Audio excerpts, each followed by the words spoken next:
Dr. K. Prakashan, Principal in charge, PSG College of Technology. We have totally about 8,500 students. We are ranked within top 50 institutions in the country. And it is a part of our vision and mission that things should continuously get updated.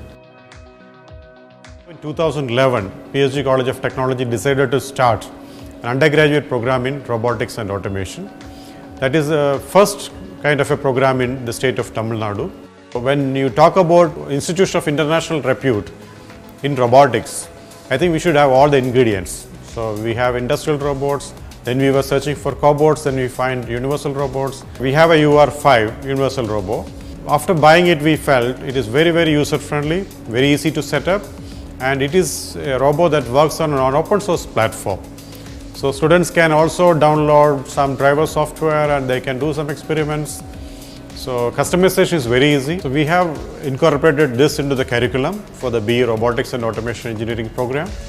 The traditional robots that we have in our laboratories, they are very huge. They are kept inside these safety cages and fences where we are not allowed to enter. They have a separate workspace and operators have to stand outside the workspace. Whereas in the case of cobots, we can work along with the cobots. That is, traditional robots work autonomously for the human beings, whereas the cobots work along with the human beings. Cobots can be moved from one place to another. It's done using trolleys and other carts. As a teacher, I can take it to the classroom, so students can also have a feel how when I say 6 degrees of freedom, instead of they have to imagine, they can demonstrate in the classroom itself. Robotic operating system is a very popular operating software which is now used in a lot of robots. Take other brands of robots, they have customized their own dedicated software.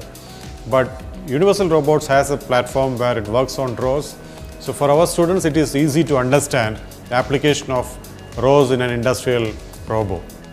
When we presented this proposal to Department of Heavy Industries, Government of India, the Government of India wanted state-of-the-art center where not only for students, the industries should come and do some experiments, benefit from this center. In fact, there is a demand from some of the industries that they would like to have some of their engineers trained only in this cobot. In current trend, Industry 4.0, industries are moving from robots to cobots. So it is necessary that even we should keep up with the trend. Implementing cobots in our curriculum, I find that is a big boon to us.